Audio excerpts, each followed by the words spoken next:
하라. 아멘. 네, 오늘 본문의 말씀으로 저는 이렇게 제목을 한번 달아봤습니다. 주모에라는 제가 너는 소중한 사람이라고 했는데 제가 후에 바꿨습니다. 한번 같이 읽어볼까요? 시작. 당신은 없어서는 안 될 존재. 혹시 아멘 됩니까? 우리가 이 말씀을 듣다 보면은 이런 때가 있을 거예요. 내가 뭐 그렇게까지, 내가 뭐 그렇게 대단한가? 라고 생각할 수 있을지도 모릅니다. 우리가 세상을 살다 보면은 세상적인 관점에서 볼 때 우리는 참, 가치가 없다고 생각될 때 많이 있을 거예요. 왜냐면 남보다 뭐 출세도 못했고, 승진도 못했고 성공도 못했고 많이 배우지도 못했고 많이 가지지도 못했고 크게 빛나는 모습이 없기 때문에 그렇게 생각할 수 있습니다. 그래서 우리는 세상의 기준으로 살아간다면 끊임없는 절망과 끊임없는 좌절에 빠지게 됩니다. 나는 왜 맨날 이렇지? 나는 왜 맨날 이렇게 가난하고 못 살지? 나는 왜 이렇게 맨날 패배하지? 나는 왜 뭐 해도 잘 안 되지? 끊임없이 이런 문제가 우리의 삶 속에 닥치게 됩니다. 왜 우리 가정에는 이런 우환만 있지? 왜 우리 아들은, 왜 우리 남편은, 왜 우리 아내는 끊임없이 이런 절망과 좌절에서 헤어나오지 못하게 됩니다. 왜 그럴까? 인간은 완전한 존재가 아니기 때문에 그렇습니다. 이 자리에는 우리 모두는 다 불완전한 존재로 되어 있기 때문에 우리가 원하는 그대로 되기 어려운 것이 바로 우리 인간입니다. 그래서 나보다 나은 사람 보고 부럽고 나은 사람 보면은 존경스럽고 나보다 남이 더 나으면 늘 그게 나를 자극하는 그런 현상들이 나타나고 있다라고 우리는 보고 있습니다. 그럼에도 불구하고 나와 여러분들이 살만나는 삶은 어디에 있느냐? 바로 주님 안에서 있는 줄로 믿습니다. 세상은 우리를 어떻게 보든 상관없이 주님은 우리를 향하여 늘 최고로 봐주신다는 말씀이 됩니다. 저는 오늘 본문의 말씀을 가지고 왜 너는 소중한 사람이라고 할 수 있고 왜 당신은 없어서는 안 될 존재라고 감히 이렇게 제목을 달아서 나누어 보려고 했는가 하는 겁니다. 자, 오늘 본문은 제가 다시 한번 여러분에게 읽어드립니다. 너는 세상에 뭐라 그랬어요? 너는 세상에 뭐라 그랬어요? 소금이다. 너는 세상에 뭐라 그랬어요? 빛이다 그랬어요. 한번 따라합시다. 나는 소금이다. 나는 빛이다. 자, 소금하고 빛은 이 세상에 없어도 되는 겁니까? 없으면 안 되는 겁니까? 없어도 된다는 사람. 다 없으면 안 된다고 인정하고 있을 거예요. 그 자체만으로도 우리는 이 세상에 나는 없으면 안 되는 존재라고 거룩한 착각할 수 있습니다.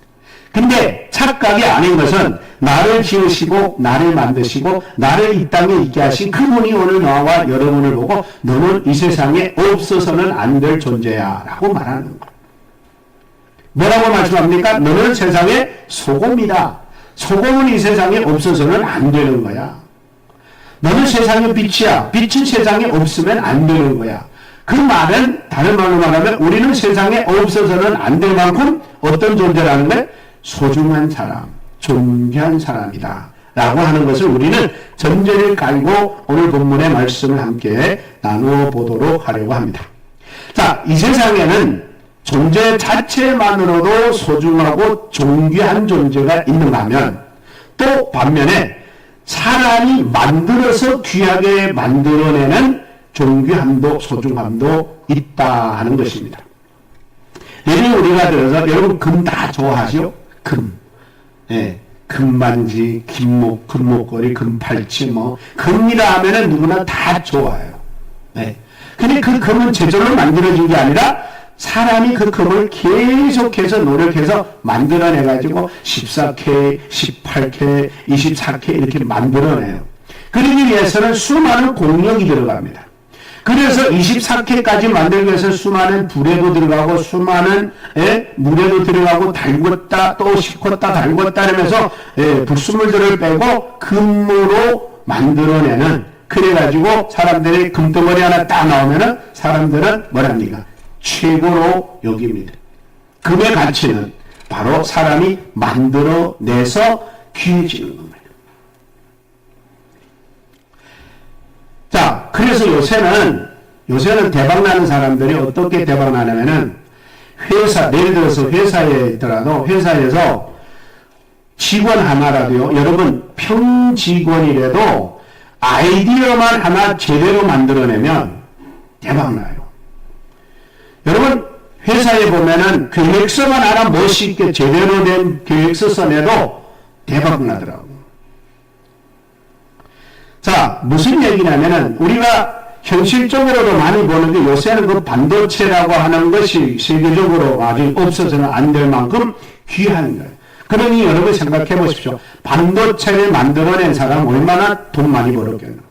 얼마나 대단한 존재겠나. 컴퓨터 부속품 하나를 정말 정밀하고도 귀한 거 하나 발견해내면 그 사람은 이 세상에 유명해지고 부자가 되는 거예요. 가치 있다는 거야. 그러니까 이런 것들은 인간의 머릿속에서 만들어져 나올 때 최고가 되어지면서 가치가 높아지고 있다라는 거예요. 자, 이런 것들을 우리가 보면은 이거는 만들어냈을 때의 가치가 높아지는, 빛나는 일들이 된다면, 반면에 존재함으로 자체만으로도 존귀하고 소중해지는 존재가 있다면 여러분 그게 뭐라고 생각합니까? 존재하는 자체만으로도 귀하고 소중하고 없어서는 안 될 만큼 존귀하다고 생각한다면 물론 그것도 여러분 많이 있을 겁니다.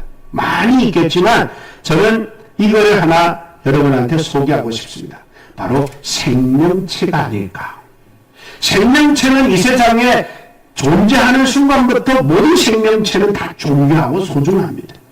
더구나 동물의 생명도 식물의 생명도 생명 자체는 다 소중해요. 다 존귀해요. 그럼에도 불구하고 그보다 더 존귀한 존재, 그보다 더 소중한 존재, 그 존재를 바로 여러분입니다. 옆 사람 보고 한번 이렇게 인사했으면 좋겠습니다. 당신은 이 세상의 최고의 존재입니다. 여러분 잘 안 믿길 거예요. 에이, 목사님, 뭐 내 같은 게 최고의 존재입니까? 그러니까 제가 얘기하는 거 아니라니까요. 내가 여러분한테 얘기했다면 우리 목사님은 그냥 사기꾼이고 뻥치기고 그냥 듣기 좋은 소리 한다고 하셔도 여러분 전혀 변명할 여지가 없습니다. 그런데 중요한 건 뭐냐면 하나님이 말씀하신다. 나와 여러분을 이 땅에 지으시고 만드시고 있게 하신 그분이 나와 여러분을 보고 세상에 둘도 없는 너는 최고의 존재라고 성경은 말씀하고 있습니다. 하나님께서 생명체를 만들어 놓고 하나님이 뭐라고 말씀하냐면 이렇게 말씀합니다. 야, 정말 좋다. 보시기에 정말 좋았더라고 창세기 1장 31절에 말씀합니다. 하나님이 그 지으신 모든 것을 보시니 보시기에 심히 좋았더라. 저녁이 되면 아침이 되니 이는 여섯째 날이라.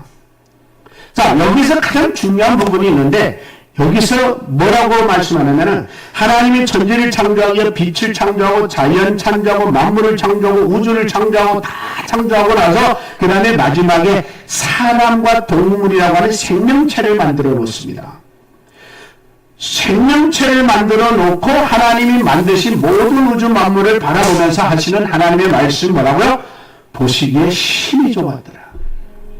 그러니까 그 중에 주인 핵심 포인트는 여러분입니다, 여러분.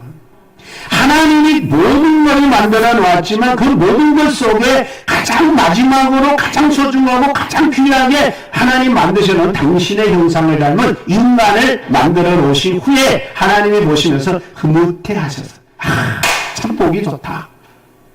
하나님이 만족해 하셨다는 거예요. 하나님이 흐뭇해 하셨다는 거예요. 한번 따라해 볼까요? 하나님이 나를 보시고 흐뭇해 하셨다. 여러분 요새는 우리가 예수 믿는 게 하나님 믿는 게요 너무나도 형식적인 부분이 많이 있는 것 같아요. 여러분 초창기에는 우리가 정말 예수님을 믿는 게 정말 생명 걸고 믿었지 않습니까? 여러분 이 자리에 계시는 여러분들도 아마 예수님 믿고 나서 기적을 못 본 사람은 없을 거예요. 경험, 체험, 응답 다 했을 거예요. 근데 왜 요새는 잘 그런 것들이 나타나지 않는가? 여러분 죄송한 얘기지만 우리의 신앙이나 변질가서 그렇습니다. 하나님을 하나님으로 인정하는 게 아니라 하나님을 하나님으로 믿는 척하지만 결국에는 하나님은 하나님대로 나는 나대로 하나님이 일하실까 하면은 내가 홀딱 해버리는, 그래서 하나님의 역사를 할 기회를 못 드리는 그런 신앙들을 우리가 하고 있는 거예요. 예를 하나만 들면 이런 거죠. 여러분 배고파요. 쌀도 없어요. 먹을 것도 없어요. 그럼 여러분 뭐해요? 기도하잖아요. 하나님 전 먹을 것도 없네요. 하나님 먹을 것 주세요. 하나님이 알았어. 이제 쌀 한 포대 준비했어. 그래서 우리 아무개 집사님을 통해 가지고 야 아무개 집사야 너 아무개 집에 문 앞에다가 쌀 한 포대 좀 갖다 놔라. 예를 들어서 이랬어요.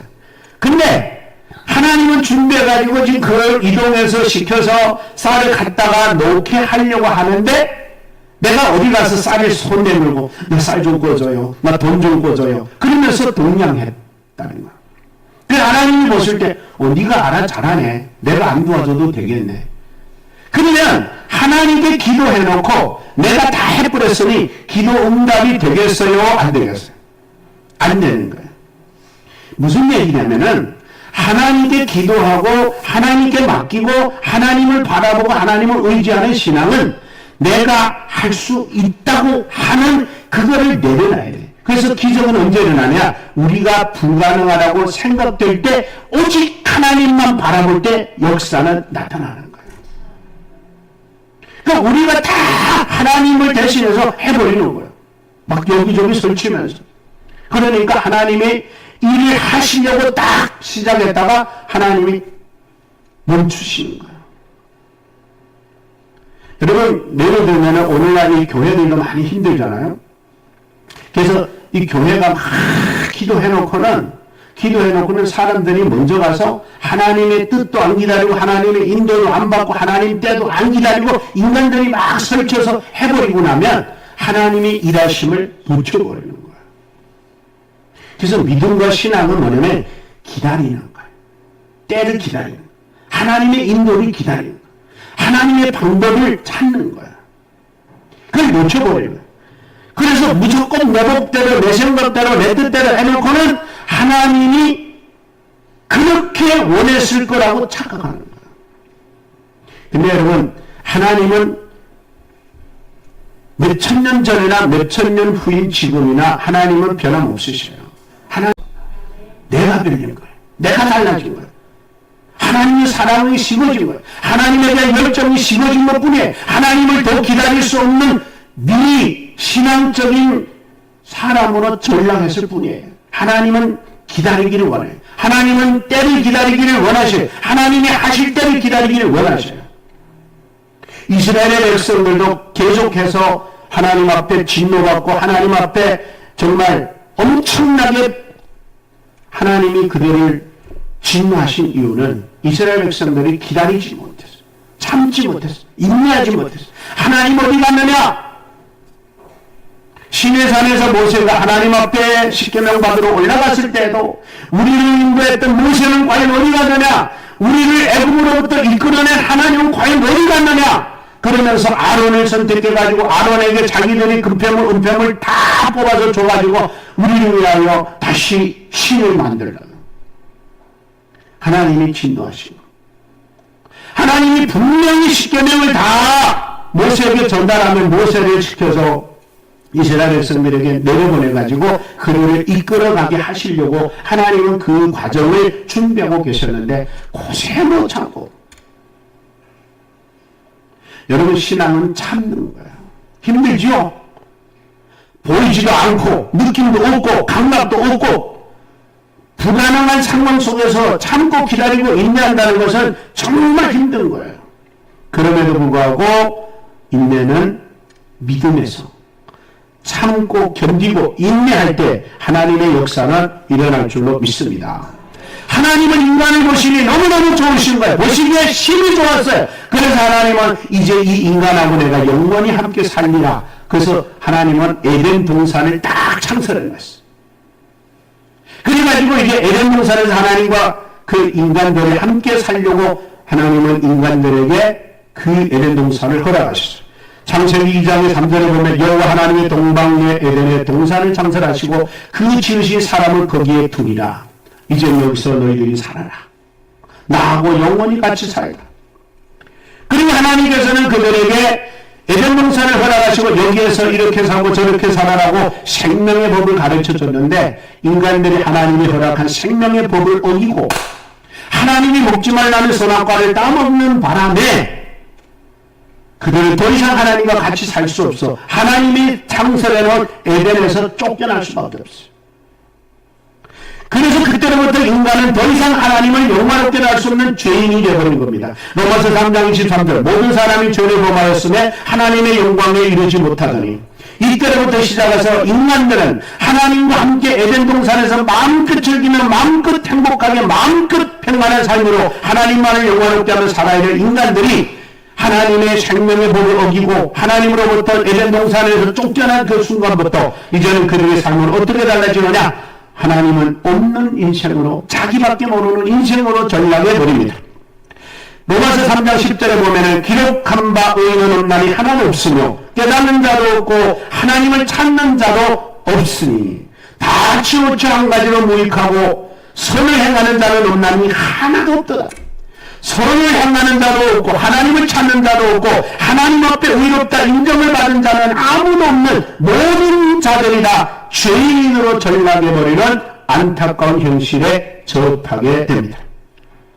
다윗은 시편의 14편 1절에 이렇게 고백합니다. 어리석은 자는 그 마음에 이르기를 하나님이 없다 하도다.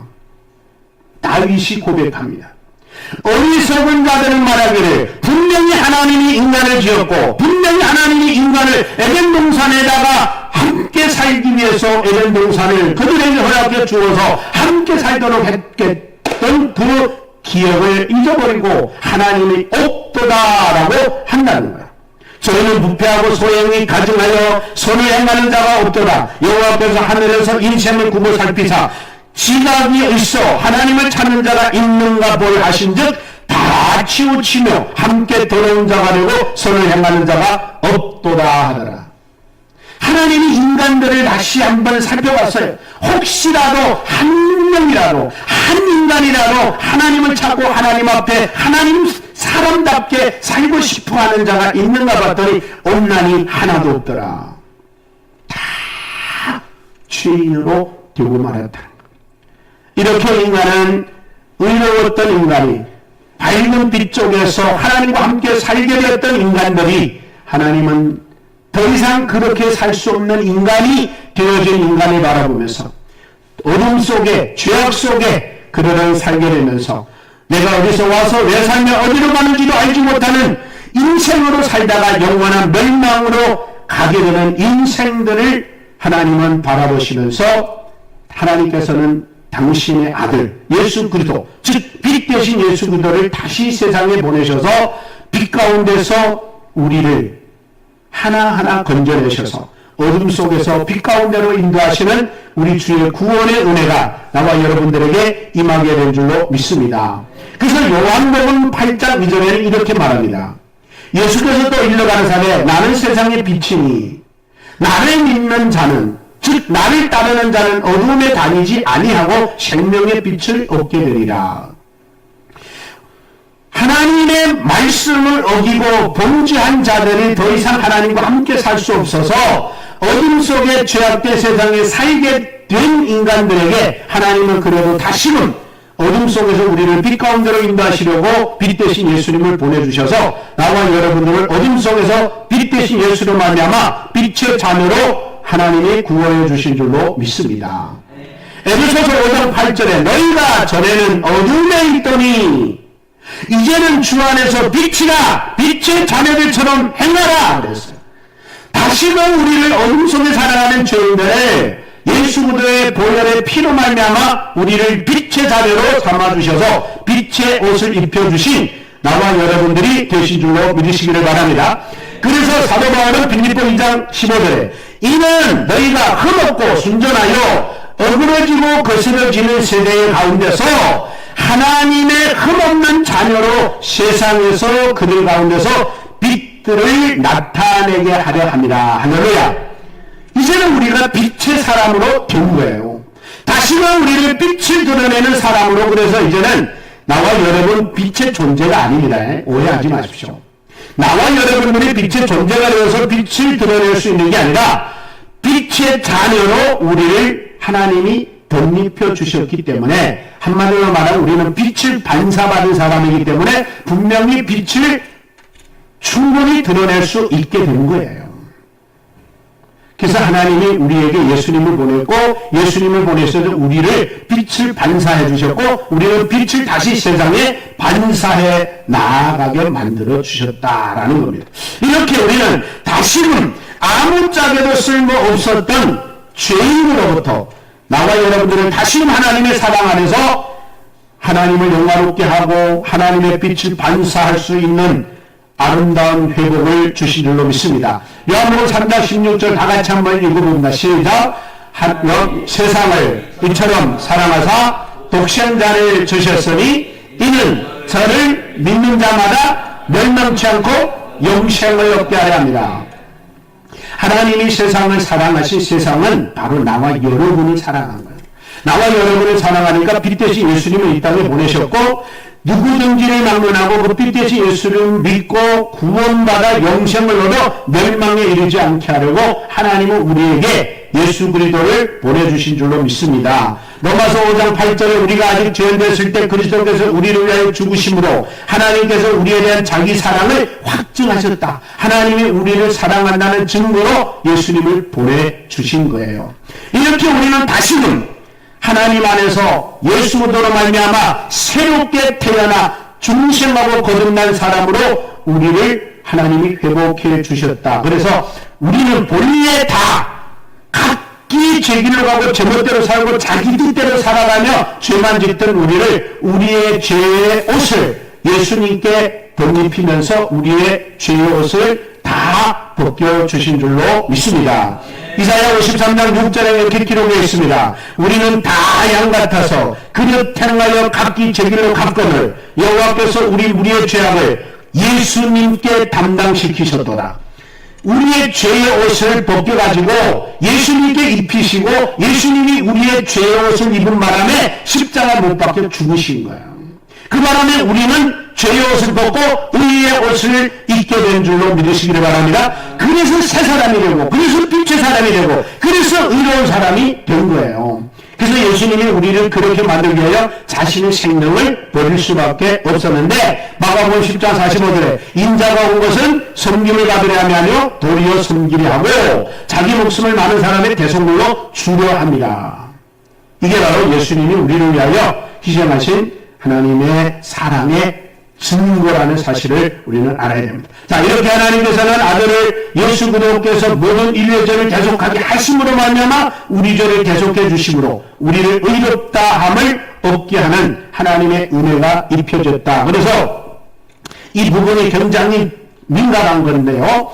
우리가 의롭게 되는 것은 절대 착하게 살고 하나님 앞에 우리가 뭐 열심히 믿음, 말씀 이렇게 순종해서 의롭게 되는 게 아니라, 하나님이 우리를 의롭게 하기 위하여 의로우신 예수님을 이 땅에 보내셔서 누구든지 예수를 믿음으로 말미암아 의롭게 하여 주신 줄로 믿습니다. 로마서 3장 22절 이하에 보면 곧 예수 그리스도를 믿음으로 말미암아 모든 믿는 자에게 미치는 하나님의 은이 차별이 없느니라. 모든 사람이 죄를 범하였으며 하나님 영광을 이루지 못하였더니 그리스도 예수 안에 있는 구속으로 말미암아 하나님의 은혜의 값없이 의롭다 하심을 얻은 자가 되었느니라. 이 예수를 하나님의 그의 피로 인하여 믿음으로 말미암는 화목제물로 세우셨으니 이는 하나님께서 길이 참으시는 중에 전에 지은 죄를 간과하심으로 자기 의로우심을 나타내려 하심이라. 그래서 예수 그리스도로 말미암아 나와 여러분들의 삶, 아까 얘기했죠? 죄라고 하는 옷을 다 벗겨버리고 의로운 옷을 입혀주기 위하여 예수님을 보내셔서 나와 여러분들이 예수를 믿게 하신 줄로 믿습니다. 이렇게 새로운 옷을 입혀주심으로 말미암아 성경 우리에게 뭐라면 너는 이제 예수 안에서 새 사람이 됐다. 고린도후서 5장 17절. 그런즉 누구든지 그리스도 안에 있으면 새로운 피조물이라. 이전 것은 지나갔으니 보라 새 것이 되었도다. 그래서 옆 사람하고 한번 이렇게 인사할까요? 당신은 새로운 사람이 됐습니다.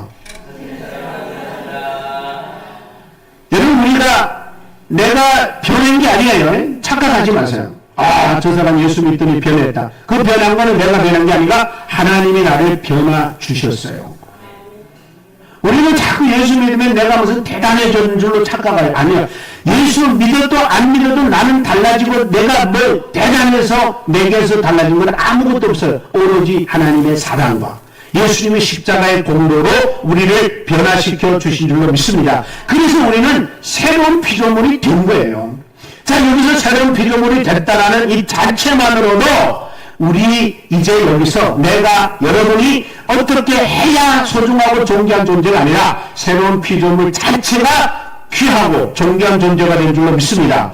그래서 하나님이 나와 여러분, 새로운 피조물이 된 나와 여러분 보고 뭐라고 하냐면 이렇게 말씀합니다. 이사야 43장 4절 한번 따라할까요? 따라할까요? 내가 내 눈에는 하나님이 말씀하는 거예요. 하나님 말씀이 뭐라고 하냐면 여러분을 하나님의 눈에, 그 말에 네가 내 눈에는 보배롭고 존귀하며 내가 너를 사랑하였은즉 내가 내 대신 사람들을 내어주며 백성들이 내 생명을 대신하리라. 하나님이 새로운 피조물로 예수로 말미암아 우리를 새 사람 만들어 놓더니만 하나님이 뭐라고 하면 야, 너는 내 눈에 보배롭고 존귀하며 내가 너를 사랑한다. 아멘입니까? 하나님이 우리 보고 그렇게 말하는 거예요. 내가 여러분에게 말하는 거 아니에요. 여러분은 하나님이 보시기에 하나님의 눈에는 둘도 없고 이 세상에 오직 하나뿐인, 그래서 찬송이 오늘 그 찬송 부르는 거예요. 오직 이 세상에 하나뿐인 당신을 사랑하며 축복하는 거예요. 그래서 나와 여러분들은 이 세상에서는 사람들이 안 알아주고 사람들 앞에 내놓을 게 없어도요 우려할 거 없어요. 왜? 나를 이 땅에 있게 하시고 나를 지으시고 나를 만드시고 나를 이 땅에 살게 하신 그 하나님만큼은 그분의 눈에는 나는 둘도 없는 존재다. 아멘입니까? 여러분, 그래서 우리가 이런 자부심을 가지고 살아야 됩니다. 저는 그거요, 인간적으로도 믿는 게 있어요. 인간적으로도 믿는 게 뭐냐면은 세상에는 나 같은 존재는 둘이 없더라고. 정말 나밖에 없어요. 아무리 쌍둥이라고 해도 다른 데가 있어요. 그게 하나님의 창조의 특징이에요. 그래서 하나님은 세상에 둘도 없는 너는 너 하나, 이 세상에 최고 하나밖에 없다는 거예요. 아멘입니까? 그러니까 여러분 절대 나 같은 거는 세상에 필요 없는 게 아니고 나 같은 거 없으면 세상은 못 돌아가, 이런 마음으로 여러분 살 수 있기를 바랍니다. 제가 아는 선교사님이 어느 분은 이런 얘기 하더라고요. 그분이 이제 선교지에 가셔서 선교지에 딱 갔는데 굉장히 발전이 못 됐어요. 발전이 안 돼가지고 굉장히 낙후했었는데, 근데 놀라웠게도 그분이 딱 그 지역에 가서 자리 잡고 났는데 도로에 막 아스팔트가 다 깔리고 막 거리등이 확 켜지고 그리더라는 거예요. 그 선교사님이 뭐라고 한지 아세요? 야, 하나님 나를 얼마나 사랑하는지 내가 딱 가니까 아스팔트 깔아주고 거리등을 쫙 켜주더라는 거예요. 할렐루야. 여러분, 그게 착각인 게 아니고 믿음이에요. 하나님이 나를 위해서라고 하는 그거는 본인만 알아요. 사실 나라에서는 그 사람을 위해서 한 거 아니에요. 맞죠? 근데 그 사람한테 보일 때는 나를 위해 한 거예요. 이게 바로 믿음이에요, 여러분. 맨날 우리는 부정적으로, 좋은 것도 너무 많은데 우리 자꾸 부정적인 것만 찾아요. 여러분, 우리가 현재 살면서 우리가 힘들지 않고 즐겁고 행복하게 살아야 되려면요, 믿음이라고 하는 게 우리에게 살아 있어야 됩니다. 믿음이 살아있으면 우리의 사고나 생각이나 우리의 마인드에 뭐가 있어야 되냐면 긍정적이어야 돼. 긍정적이라는 말은 뭐냐면 모든 사건이 다 오른쪽으로, 긍정적으로, 좋은 쪽으로 생각할 줄 알아야 되는 거예요. 그렇지 않으면요 다 우울해지고 절망하고 좌절하고 말아요. 그래서 여러분, 우리가 코로나도 똑같습니다. 코로나도 우리가 전체적으로 보면은 정말 비극이나 다름없어요. 온 세상, 인류 세상 속에. 다 고통, 아픔, 죽음, 어려움, 희생, 이런 것들이 다 있으니까 전체적으로 보면은 그래요. 근데 여러분, 반면에 그 속에서 나 한 사람, 여러분 한 사람만 코로나 갖고 한번 생각해 보십시오. 코로나 속에서 여러분들에게 어떤 변화가 있었는가? 그거를 못 찾아내면은 그 사람은 여전히 세상 관점으로 세상을 바라보며 사는 사람이 다르지 않습니다. 여러분, 코로나라고 하는, 어려움이라고 하는, 그래서 시편 기자는 뭐라고 하냐면, 고난이 있으므로 내가 유익하다 그랬어요. 고난은 우리에게 유익한 거예요. 그 시편을 전하는 말은 내가 고난을 통하여 주의 윤례를 배웠느니라 그러죠. 그러니까 여러분 유익한 거예요. 좋은 거예요. 근데 여러분 고난을 좋다고 할 사람이 어디 있어요? 이놈의 고난이 언제 멈추지? 천만의 말씀. 죽을 때까지 우리 고난은 안 멈춥니다. 왜 그런지 아세요? 우리는 고난을 위하여 난리라고 욥이 고백했어요. 욥기서 5장 7절인가 보면은 정확한 건 제가 주소를 모르겠는데 욥이 고백합니다. 인생은 뭘 위하여 났다고요?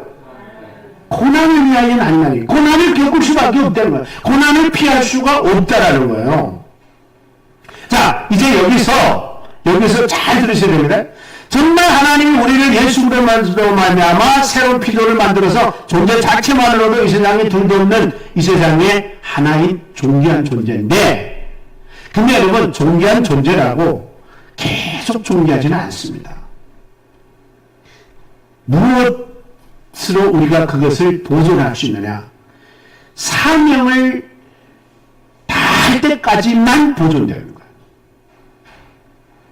무슨 말이냐면요, 지난주에 여기는 꽃 났었죠. 이쁘라고 꽃 났는데 이번 주에 못 났어요. 그럼 왜 못 났죠? 꽃이 싹 시들어 죽어가니까 못 놓은 거. 그 꽃은 한 주밖에 존재하지 못했어요. 무슨 말인지 이해되죠? 여러분, 우리 생명 가진 존재들에게는 생명 가진 존재들에게 있는 사명이 있어요. 역할이 있어요. 해야 할 일이 있어요.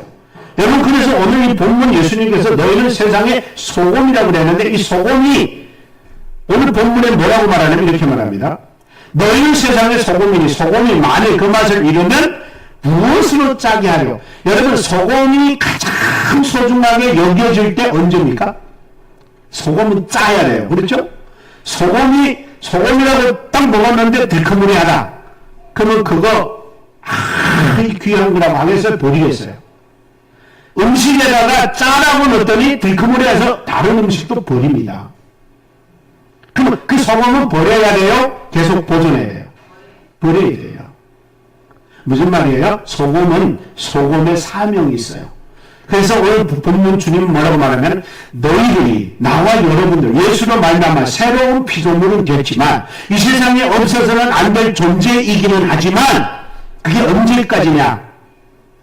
맛을 한번 따라합시다. 맛을 잃기 전까지다. 맛을 잃으면 끝이에요. 뭐라고 말하냐면 이렇게 말합니다. 맛을 잃으면 무엇으로 짜게 하려고 그랬어요? 무엇으로 짜게 하려? 후에는 아무 쓸모없어 다만 밖에 버리워져 밟힐 뿐이니라 그랬어요. 여러분, 오늘날 교회가 너무나도 사회적으로 많이 밟히고 있어요. 짓밟히는 거예요. 무슨 느낌 아시죠? 짓밟히고 있는 거예요. 왜 그럴까요? 왜 그래요? 짠맛을 못 내서 그런 거예요. 들크무리한 맛 낸다든지 시큰맛 낸다든지 필요 없는 엉뚱한 맛을 내니까 짓밟힐 수밖에 없어요. 누가 그걸 짜다고 소금이라고 채소에다 반찬에다 넣냐고 누가 만들어서 버리지. 여러분, 대한민국도 그렇고 세계 모든 교회가요, 몇 년 전만 하더라도 이 세상에 교회가 희망이라고 외쳤어요. 물론 우리가 계속 그렇게 외치고 있어요. 교회들도 그렇게 외치고 있어요. 근데 사회가 지금 교회를 그렇게 안 봐요. 우리가 소망이라고 계속 외치고 있지만 사회는 그렇게 안 봐요. 오히려 부담스러워하고 거부하고 외면하고 등 돌려요. 왜 그럴까요? 맛을 잃어 그래요. 맛을 잃어서. 여러분, 소금은 무슨 맛을 내야 돼요? 짠맛을 내야 돼요. 짠맛을 내야 소금을 반찬에나 채소에나 넣으려고 하는 거예요. 그게 필요한 거예요. 제가 좀 며칠 전에 집에서 우리 집사람 퇴근하기 전에 내가 반찬을 좀 해야 돼가지고 반찬을 하려고 소금이 또 없는 거예요. 그러니까 아무것도 못하겠는 거예요. 그래가지고 막 전화를 해서 내 집에 소금이 없나고. 없대요. 그래서 집에서 마트 가서 또 마트 가서 어떤 소금 써야 되는지 몰라가지고 막 사진 찍어 보내면서 어묵 사라는 거. 소금이 없으면 음식을 못 만들어요. 그래서 소금은 무슨 말을 내요? 짠맛을 내요. 소금의 사명은 첫째 짠맛 내는 사명이에요. 여러분 짠맛 내고 있습니까? 여러분 짠맛이 뭘까요? 여러분 짠맛이라고 하는 것은 뭐 우리가 정확하게 이거다라고 할 수는 없어요. 우리 신앙에 있어서. 근데 여러분 적어도 내가 어느 공동체 속에 어느 무리 속에 어느 누구인가에게 갔을 때 여러분이 있으므로 그분들이 행복해합니까? 즐거워합니까? 기뻐합니까? 아니면 귀찮아합니까? 이 사람 왜 또 여기 왔지? 여러분 요새는 교회라는 말 하기 힘들어져요. 사람들이 외면하니까. 오히려 다가올라다가도 교회라고 하면은 등 돌리려고 하는 시대가 되어버렸어요. 이 맛을 잃어서 그렇습니다. 여러분 맛은 어떻게 해야 돼요? 회복해야 돼요. 맛을 회복하는 것은 뭐냐? 소금의 맛을 회복하는 것은 본인이 먹는 수밖에 없어요. 그래서 성경에 우리가 말하면 네가 나를 위해 죽고자 하면 살겠고 살고자 하면 죽느니라. 소금이 덩어리로 그냥 남아있으면 쓸모없어요. 소금은 반드시 어디에 들어가서 뭐 해야 돼요? 녹아버려야 돼요. 내 존재가 사라져야 맛이 나요. 우리의 맛은 뭔지 아세요? 우리의 맛은 예수 그리스도예요. 내가 녹아야, 내가 사라져야 예수가 드러나요. 예수를 싫다는 사람이 이 세상에 아무도 없어요. 예수를 싫다는 사람이 있는 게 아니라 예수를 믿는 우리가 예수라고 하는 맛을 못 내서 싫어하는 거예요. 예수의 맛을 내야 되는 이 소금이 가짜라는 거예요. 그래서 우리를 싫어하는 거예요. 예수를 싫어하는 게 아니에요. 이 세상에 어느 누구나 예수는 필요한 사람이에요. 그러나 예수를 드러내야 되는 이 소금이 가짜라는 거예요. 여러분 녹아야 됩니다. 소금은 방부제 역할을 해요. 여러분 어떤 채소에도 소금이 딱 들어가면 오랫동안 그게 맛을 변질 안 가게 해줘요. 여러분 소금물 뭐 바다의 소금물은 무슨 0.3%라나 뭐 3%라나 염도가 다르고 근데 저 사해바다에 거기 가면은 뭐 30%인가 뭐 그래서 사람이 이렇게 둥둥 떠요 막. 예. 그 고기도 살 수 없는데 그래도 썩지 않는 염도가 그 정도는 썩지 않는다는데 우리 대한민국의 교회가 얼마예요? 성도들이 1200만이라고 그러잖아요. 근데 요새는요 우리가 그 1200만이라는 숫자가 중요한 거 아니에요. 그 1200 알의 소금알이 녹아야 되는 거예요. 그 중에 우리는 속합니다. 나도 소금알. 한번 따라합시다. 나는 소금알이다. 오늘부터 나는 어떻게 해야 돼? 녹아야 돼. 녹아. 그래야 내 주변이 변질한가요. 내가 짠맛을 내야 주변이 썩지 않아요. 근데 요새는 같이 썩어가고 있어요. 교회도 썩으니까 주변도 썩으니까 같이 동달아서 세속화돼가지고 다 세속의 물결이 교회에 들어와서 썩고 있다니까요. 그 다음에 세 번째 뭐냐면 짠맛이 소금이 맛은 절이는 거예요. 제가 이거를 묵상하면서 생각해 보니까 소금이 내가 녹으면요 주변이 죽어요. 여러분 생배추를 딱 씻어서 다듬어 가지고 잘라 가지고 소금 쳐놓으면 시간이 가면은 어때요? 싹 죽어버려요. 소금은 나를 죽이면서 타 존재를 죽이는구나. 여기서 죽인다는 존재는 뭐냐면은 본 존재가 싱싱 살아나가지고 우쭐대는 거 겸손하게 부드럽게 온유하게 만드는 거예요. 여러분이 우리의 주변에 우리가 있음으로 인해서 부드러워지고 친절해지고 온유해지고 이런 일들이 일어나야 하는 거예요. 그러니 우리가 내 목소리가 됐어요. 내가 더 살아나 소금이 아니라 소금 덩어리가 돼가지고 거기다가 들어가면은 사람들이 막 입을 들어가면은 소금알이 디글디글 구우니까 뱉어버릴 수가 없다는 거예요. 여러분, 그리스도인들은 내가 녹아나고 내가 죽으면서 주변을 죽이는 거야. 숨죽여서 부드럽게 온유하게 겸손하게 친절하게. 그러면 어떤 일이 발생하느냐? 나 아닌 타인을 배려합니다. 타인을 생각하게 만듭니다. 제가 영상을 하나 봤는데요. 이게 바로 영향력이거든요. 할아버지, 시골 할아버지가 한 번에 자기가 농사가진 과일을 이렇게 갖다가 놓고 파는데, 요새 중국은요, 위치 없으면은 장사 못해요. 그 이제 다 살롱 사람마다 이제 10건, 15건, 뭐 20건 이래서 파는데, 다 현금 없고 다 위치에 그래서 할아버지가 했다가, 난 위치 없으니까 그냥 가져가고 나중에 현금 생겼을 때 갖다 달라. 이제 그런 거예요. 그럼 좋다고 다 갔어요. 한 사람, 두 사람, 세 사람 다 팔았어요.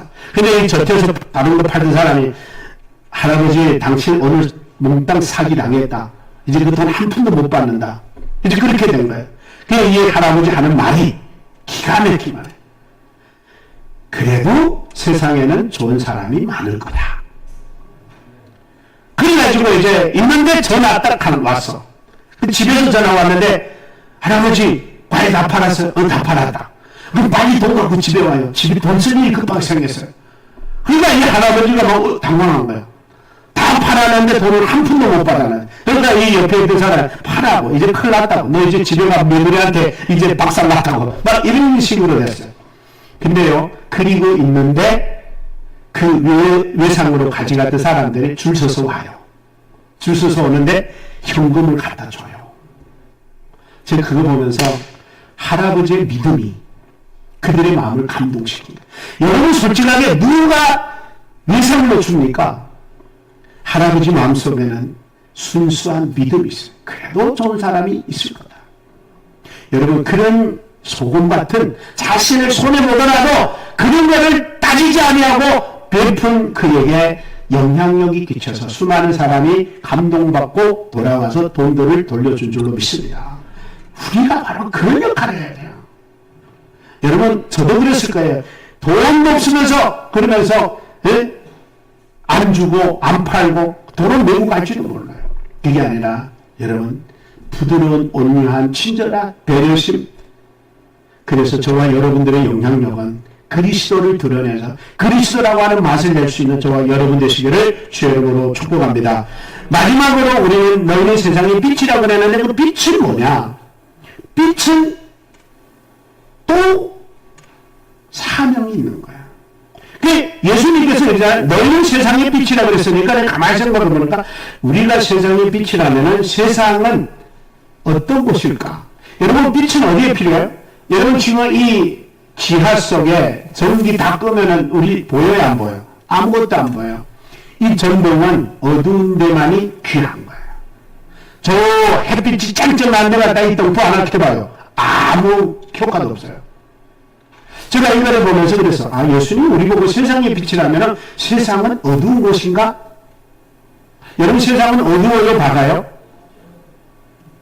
세상은 세상적으로는 너무나도 우리보다 훨씬 밝아요. 근데 영적으로 보면은 세상은 얼마나 어두운지 몰라요. 어느 정도 어두운지 아세요? 자기가 한 짓을 자기가 몰라요. 자기가 나쁜 짓을 해도 그것이 죄인 줄 느끼지 못하면서 당연시 여기고 저지르는 세상이 바로 현실이에요. 그러니까 그들은 여러분, 쥐가 왜 밤에만 돌아다니고 낮에는 잘 안 돌아다녀요? 자기 하는 짓이 어떠니까? 여러분, 주인이 쥐가 돌아다니면서 쌀 물에 날려는 거 보면 가만 놔둬요? 안 놔둬요. 그러니까 밤에 날려는 거야. 자기 한 짓이. 그럼에도 그가 내가 이거 이러면 안 되는데 그리고 하는 쥐는 하나도 없어요. 그래 당연시해요. 그때 전등 갖다가 환하게 빡 해봐요. 쥐도 꼼짝 못해요. 여러분, 우리는 빛이라고 그랬어요. 어디에 빛이라고요? 어둠 속의 빛이라고 그랬어요. 그러면 뭐예요? 세상은 자기들이 생각에는 옳다고 바르다고 정확하다고 생각하면서 갔지만 실상은 성경이 우리에게 말하기를 뭐라냐면 이렇게 말합니다. 어떤 길은 사람이 보기에 바르나 어떤 길은 사람의 보기에 바르나 어떤 길은 사람의 보기에 옳다고 생각하나 필경은 사망의 길이다. 잠언서 16장 25절에 한 가지 더 얘기합니다. 잠언서 21장 2절에 사람의 행위가 자기의 보기에는 모두 정직하여도 여호와는 심령을 감찰하리라. 여호와는 심령을 감찰. 여러분 이 세상에 자기가 하는 지 잘못이라고 막 그러면서 그 일을 하는 사람 아무도 없어요. 근데 나와 여러분들이 볼 때 아니어야 되고 그 아닌 거를 위해서 우리는 그 아닌 짓을 따라가면 안 되고 우리는 아닌 바른 옳은 정확한 그런 길을 인도해 줘야 된다. 그래서 나와 여러분들은 사명이 뭐냐? 잘못된 길로 가고 있는 그녀를 영적 소경된 그녀를 잘못된 길로 가고 있는 그녀를 옳은 길로 생명의 길로 인도하는 빛이 되어야 될 줄로 믿습니다. 그래야 우리는 세상에 없어서는 안 되는 거예요. 그래서 다니엘이 뭐라고 말하냐면 이렇게 말했어요. 12장 3절에 지혜 있는 자는 궁창의 빛과 같이 빛날 것이요 많은 사람을 옳은 대로 돌아가게 하는 별과 같이 영원토록 빛나리라. 한번 따라할까요? 많은 사람을 옳은 대로 돌아오게 한 자는 별과 같이 영원토록 빛나리라. 그것이에요. 우리가 알기는 어둠 속에서 자기들이 가면서도 하면서도 모르는 그들의 잘못을 옳은 길로 바른 길로 바른 삶으로 이끌어가기 위하여 우리를 빛의 사람으로 세워주셨으니 나와 여러분들은 우리는 그들을 어디로? 생명의 길로 구원의 길로 진리의 길로 영생의 길로 인도할 때 나와 여러분들은 세상에 없어서는 안 될 존귀한 존재가 되는 줄로 믿습니다. 그래서 존귀함은 존재 자체만으로도 존귀하지만 그것을 보존하는 것은 나한테라는 거야. 내가 빛의 역할을 온전히 하고 소금의 역할을 온전히 할 때 계속해서 존귀하고 귀한 존재가 되는 것이라는 거야. 그래서 오늘 이 시간에 우리 한번 나같이 동성으로 이 시간 기도할 텐데 기도할 때 이렇게 기도했으면 좋겠습니다. 하나님, 나를 이 땅에 존귀한 존재로 보배로운 존재로 하나님이 세워주셨는데 내가 정말 이 보배롭고 존귀한 존재처럼 계속해서 소금의 맛을 내고 계속해서 빛의 사명을 감당하여 하나님이 보시기에 합당한 또 주님이 오시는 그날까지 존귀하고 보배로운 존재로서 보존할 수 있도록 하나님 은혜 달라고 다 같이 한번 동성으로 기도합니다. 살아계신 하나님 우리 아버지여, 주님의 은혜를 감사합니다. 나를 세상의 빛이라 하셨고 나를 세상의 소금이라 하셨는데 정말 하나님 나는 소금이었고 정말 빛이었지만 역할을 감당 못하고 사명을 감당하지 못해서 소금의 맛을 잃었고 빛의 사명을 잃어버려 아버지 어둠 속에서 같이 썩어갖고 아버지 하나님의 부패해갖고 타락해갖고 죄만 지었던 세속화되었던 우리들을 아버지 앞에 고백합니다. 이 시간 용서하여 주시고 이제 우리가 하나님께서 이 땅에 소중한 존재로 아버지 존귀한 존재로 불러주셨는데 세워주셨는데 우리가 온전히 주의 나라를 위하여 의를 위하여 하나님의 거룩한 빛을 발휘하고 소금의 맛을 내어 예수 그리스도의 단맛을 내는 복된 은혜가 임할 수 있도록 우리 하나님 은혜를 베풀어 주시옵기를 하나님 간절히 바라고 기도드리옵나이다. 사랑하신 예수님, 우리는 세상의 소금이고 세상의 빛이라 하였습니다. 소금인 내가 맛을 잃어 짓밟히고 있었고 빛인 내가 온전한 빛을 발휘하지 못하여 어둠 속에 같이 캄캄한 어둠 속경처럼 살아왔음을 주여 고백합니다. 이제 우리에게 다시 한번 기회를 허락해 주셔서 세상의 소금의 맛을 내어 예수님의 맛을 드러내게 하시고 온 인류가 예수님이 필요로 한 이 세상 속에 예수를 드러내야 할 우리가 예수를 드러내지 못하고 끊임없이 나의 자아를 드러내어 세상을 실망시키고 세상을 부패하게 만들고 세상을 절망에 빠지게 하는 아버지여 주인공으로 살았던 죄인들을 용서하시고 빛을 발휘해야 할 우리가 빛을 발휘하기는커녕 어둠 속에서 같이 썩어가고 같이 타락하고 같이 부패했던 우리를 주여 용서하시고 이제라도 주님 나를 희생시키고 나를 녹이면서 예수를 드러내고 빛을 드러내어 어둠 속에 살아가는 이 생명의 죽어가는 세상 속에서 그 생명들을 주께로 구원의 길로 생명의 길로 인도하는 우리가 되게 하여 주시옵소서. 예수님의 이름으로 기도드렸나이다. 아멘. 우리 다시 한번 당신의 소중한 사람 우리 한번 하겠습니다.